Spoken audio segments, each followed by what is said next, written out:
What's up guys, you're watching MyNextBest, and in this video I just wanted to talk a bit about security. There are several things that we think are good for us, like doing certain things, changing passwords, just securing everything like OTPs and stuff. We know these things are important and essential for sure. There are also a number of other things that we should make sure that we adhere to. We ensure that we know these things are done positively before we actually go into sort of other aspects of securing our accounts and other kind of stuff. Obviously, with AI being like so forward in development and advancement, there's also the AI factor that sort of comes into play now. It becomes even more important that we ensure that our passwords are protected, our accounts are protected, all the things that we do are essentially secure, and we essentially are always aware of what's going on, what new technology is available in the market to intercept your passwords, your information, and how your PII, your personally identifiable information, is stripped off different systems that you use. So many applications that we use day in, day out. We want to make sure that everything's secure, everything's protected. So there are certain things that I want to talk about just to sort of make sure that you know and you do religiously, regularly, and ensure that your accounts are secure and you as an individual are safe and secure from cyber threats and identity manipulation. The first one on the list is essentially securing passwords. Avoid using easily guessable information like birthdays, pet names, kids' date of birth, or family's, your dad's date of birth, your mum's date of birth, or your spouse's date of birth. All that kind of information is so easily guessable, easily identified. So essentially, you are linked to your spouse. If this information is available in any kind of marriage register or that kind of source, your passport or what have you, this information can easily be pulled. And the first thing a hacker would do is not actually look at your information. They'd look at your spouse's information, your kids' information, your friends' family's information, that kind of information. Then they would use to essentially run some scripts to keep checking whether this password is accurate or not.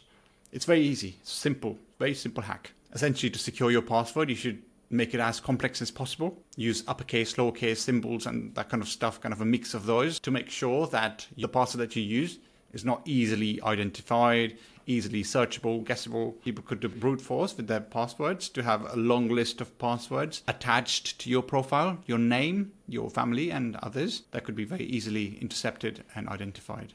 That's just the top of the list, right? You could use password managers, like there's Google Password Manager that sort of gives you encrypted passwords, which could be used. But I'll talk about this in a little bit because that can also be a death trap for you, like to use Google or any service provider.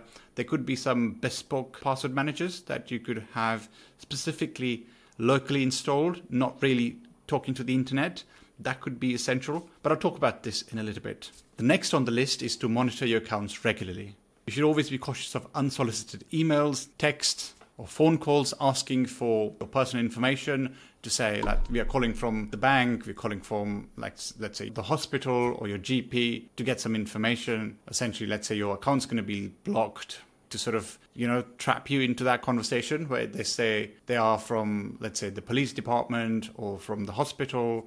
They need your information to continue to have your account with them and, that kind of trap.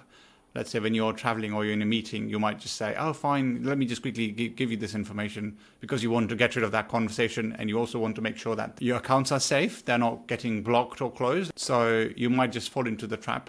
Just be aware not to disclose this information regardless of whatever the situation is. If you're unsure about the legitimacy of this communication, contact the company directly. If a bank is asking for information, you contact them rather than them contacting you or asking for information. Just contact your bank, just contact your hospital or your GP surgery, contact them, ask them, have you asked for this information? They would have an answer. If they don't have an answer, always a bank would say, never give your personal information. You should visit the branch, you should ask for more information if at all the information is accurate. It's not going to be possible. Nobody really asks for your personal information on the phone. This is like, we are in 2024. We know these things have breached so many people's accounts and, stripped a lot of money from people's accounts. So just be aware, do not answer these calls. Do not give personal information on these calls or these comms, okay? Next on the list is PIN. Like your bank accounts are like normally you've got voice commands that you could use on the phone, like voice security and PINs and these things. I would recommend not using voice commands or facial recognition, that kind of stuff. You could use face, a biometric on the phone. If you've got a hard phone, it's fine. But make sure that any malicious apps that you install, like especially on the Android phone, Android ecosystem is very susceptible to malicious activities. At the same time, if you're a power user, you know that this is fake or this is genuine. So you definitely want to ensure that this information is never leaked off your phone. So with your bank stores similar kind of information just to make sure that they use the PIN to encrypt your data that they have, or the PIN that you set, essentially. So that's kind of your key, your gateway to enter your information that's with the bank.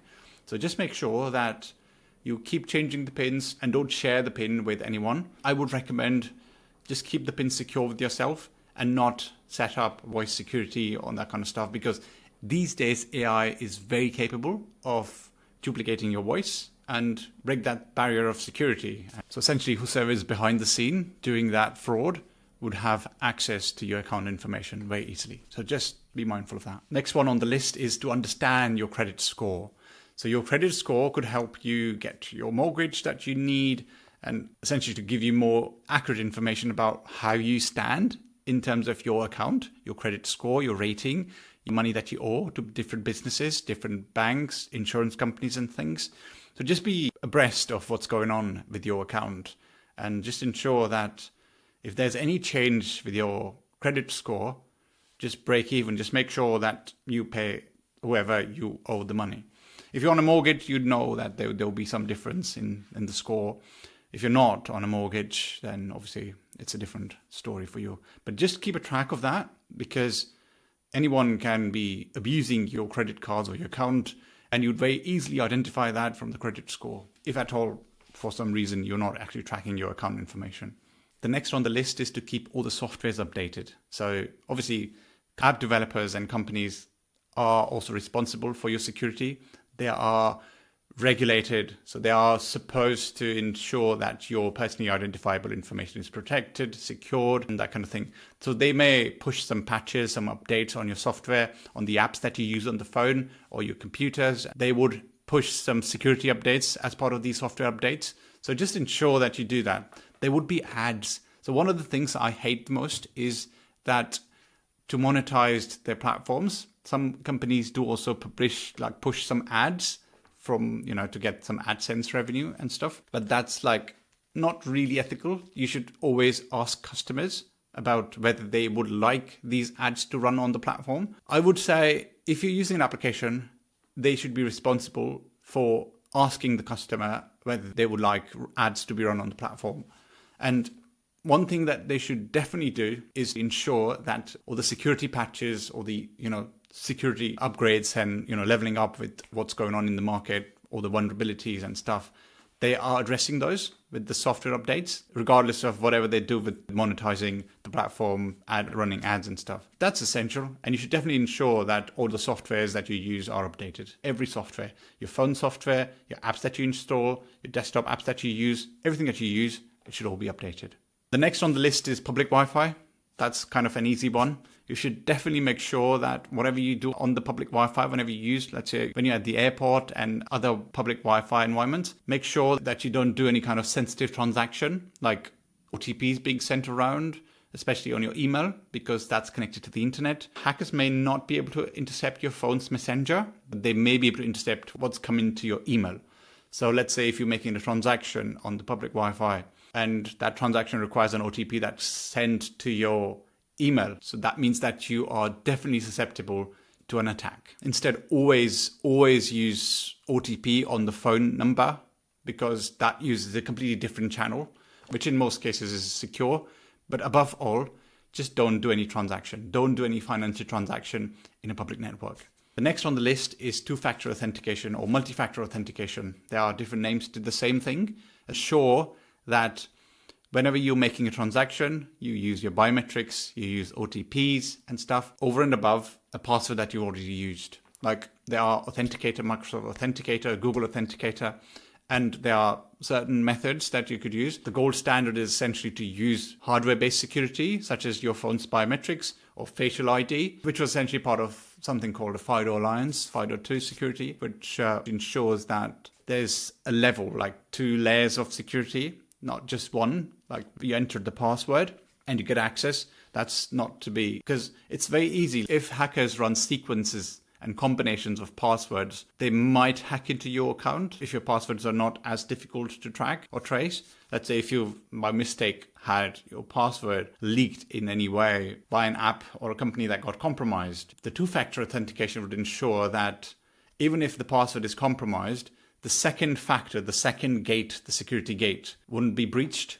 because that would be in your control. The biometrics would be essentially in your control with the phone that you'd have in your hands. So yeah, just that would essentially ensure that your account isn't compromised, even though the apps actually compromise your password. Just an extension to that is also to ensure that you keep changing your passwords timely, every 30 days. That should kind of be the standard for you. Change your password. Yeah, it's quite hard to remember these passwords. But if you get into that kind of routine of changing passwords timely, that would help you massively to keep your account secure. Next on the list is to back up your data. While it's quite hard to have your data backed up all the time, it's important that you back up your important information, sensitive information. What I've done personally is I've got something that's physically available with me rather than relying on cloud subscription or storing my personal information or sensitive information on Google Drive and stuff. And I would really recommend using portable SSD, or if you're like a power user, you should have your own NAS storage or something. It may be possible that you might lose some information because obviously cloud providers do provide you all that kind of layers of security, backups and stuff. But as soon as your personal information, your sensitive information goes out of your phone or your control, it's with someone else. So over the years, all this data that's being built up, it's all contributed to your own profile on the internet. And in record time, your profile would decide what you are as a person. So that's happening already. The AI is doing its magic with the data, giving you information at the moment in the form of generative AI. But in the future, all your information that's in the public internet can all be joined up together to understand who you are as a person, which is highly sensitive information. Like you as a person, you don't want to reveal yourself to everyone, anyone, other than obviously people who are close to you. That's not how it works. Because if your information becomes public, people can run predictive analysis on you to understand, to devise your moves, what you do in your day-to-day life, what passwords you could use, who you're banking with. They could definitely use some brute force attack or methods to essentially intercept your data, attack to essentially cause a breach to get your personal information and compromise your accounts. It's very much there. It's very much out in the open. So just be mindful of that. Next on the list is to be mindful of NFC. So is this scenario. I used to always keep my credit card like behind my phone's case. So not knowing the fact that on the phone, I used to have NFC, which I would enable and I would tap wherever on the bus or while I'm doing grocery shopping and stuff. Never did I realize that your credit card or your card has a chip in there, which everybody knows, right? We know that there's a chip in the phone. And there are so many products in the market that also sell some, RFID cards or cards like the holders that can hold your credit cards and stuff. I didn't realize because I did have something similar, which was not an RFID tag, which was like a normal holder for the card. And before that, I actually had the card literally behind my phone's case. I just did realize when I was running some tests to see how like NFC would work for a certain application that I was working on. And I realized that it would say, there's no application to recognize the NFC tag. And I was like, okay, I did turn the NFC on my phone. Why it keeps coming on? And you could actually test this yourself. Like if you've got NFC on your phone and you tap your card, it would say, there's no application that's doing this. Because there are applications that can accept payments using your credit card. When you've got your phone's NFC turned on, you tap on it and it's going to take the transaction. It's all possible. Even biometrics can be collected using the information in the chip. So this information is stored, encrypted, of course, but it's very easy to intercept this information, get the information using like a middleware app that lives in your phone. And you could have this information pulled out of your phone and sent to the public internet if you're, let's say, in your public Wi-Fi network or your home Wi-Fi network, in fact. So that's very scary, When I came to know about this, I immediately switched away. I didn't use my card anymore on the phone. And yeah, that's hopefully saved me in some ways. But yeah, I used to do that. I'm not sure how much of my information is on the dark web already. But yeah, just be mindful of that.